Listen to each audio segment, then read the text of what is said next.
Vamos falar sobre um dos romances mais, sei lá, impactantes do século XX, A Insustentável Leveza do Ser. A gente vai mergulhar de cabeça nas ideias que fazem esse livro ser tão poderoso, né? Uma obra que fica com a gente pra sempre.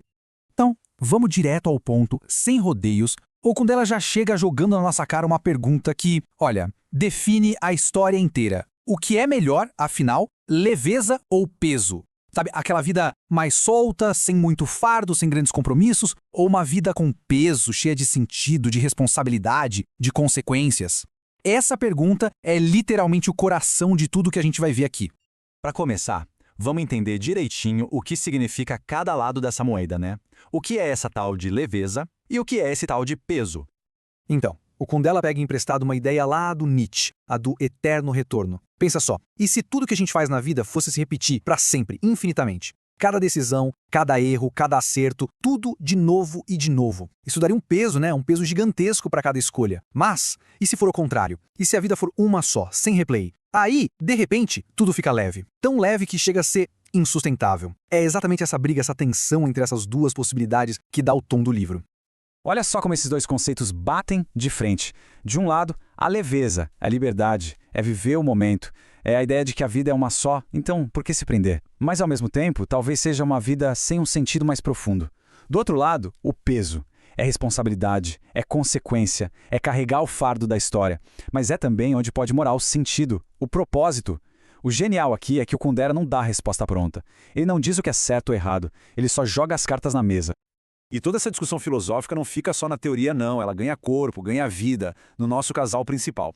A gente tem o Thomas, que é a personificação da leveza. Um cara que se para completamente amor de sexo, que busca essa liberdade dele tendo várias amantes. E do outro lado tem a Teresa. Ele é o oposto. Ela busca o peso, o compromisso, a ideia de que o amor é um destino. E claro, esse jeito de viver do Thomas é uma ameaça constante para ela. Só que as escolhas deles não acontecem numa bolha, né? A vida pessoal deles tá prestes a ser atropelada. O peso da história, com A maiúsculo, vai invadir a vida dos dois de um jeito, assim, brutal. A jornada dos dois é cheia de reviravoltas. Eles se conhecem, se apaixonam, casam, mas aí, bum! Vem a Primavera de Praga e a invasão soviética em 68 que joga os dois no exílio, em Zurique. E é lá que a coisa pega fogo. A leveza do Thomas e o peso da Teresa entram em choque total. Ela não aguenta e volta para Praga. E aí vem o momento chave. O Thomas, por um sentimento de compaixão que nem ele entende direito, vai atrás dela. Ele simplesmente abre mão daquela liberdade que era tudo para ele. Percebe? A grande história obriga eles a encararem de frente as próprias filosofias de vida. A decisão de voltar para Praga não é só sobre o relacionamento deles. É sobre escolher entre a leveza de ser um anônimo no exílio e o peso de pertencer à sua pátria, mesmo que ela esteja sendo esmagada. Mas não é só de Thomas e Teresa que vive a história. Tem outro casal que leva essa discussão de leveza e peso para um outro nível, para extremos ainda mais radicais.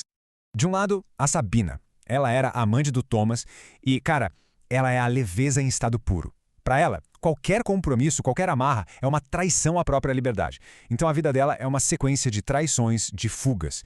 Do outro lado, tem o Franz. Ele é o oposto total. Um idealista que busca o peso das grandes causas, da grande marcha junto com a multidão.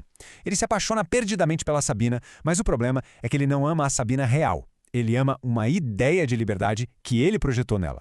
E o abismo entre os dois é gigantesco. O Kundera usa uma ferramenta genial para mostrar isso, o dicionário das palavras incompreendidas.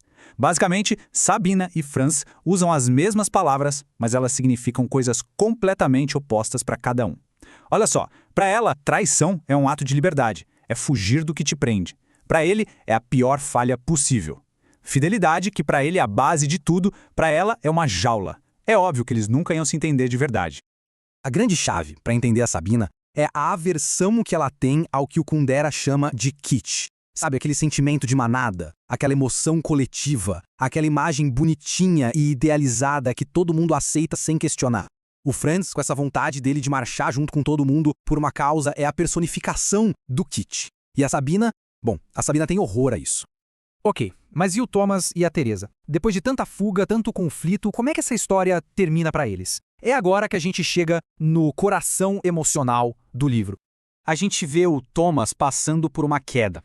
Mas uma queda que, no fim das contas, é libertadora. Pensa bem, Ele era um cirurgião de prestígio, no topo. Aí, por causa de um artigo que ele escreveu, vira alvo do regime comunista. Exigem que ele volte atrás no que disse, mas ele se recusa. Ele escolhe os próprios princípios. E com isso perde a carreira, perde tudo e acaba virando limpador de janelas. E é justamente aí, no fundo do poço, que a ficha cai.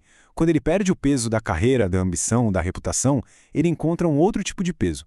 Um peso que não vem de fora, que não é um fardo. É um sentido que nasce de dentro. É a lealdade dele a Teresa. E, no fundo, a ele mesmo.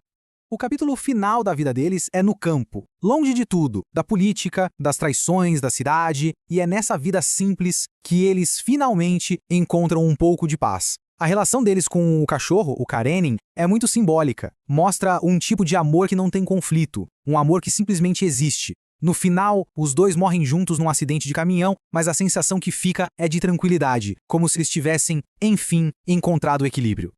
No final das contas, a solução para o dilema deles não era nem a leveza total, nem o peso que esmaga. O amor deles virou outra coisa, virou compaixão, que significa, literalmente, sofrer junto. Foi esse sentimento, essa compaixão, que deu um sentido de verdade para a vida do Thomas. Um peso que, pela primeira vez, ele escolheu carregar.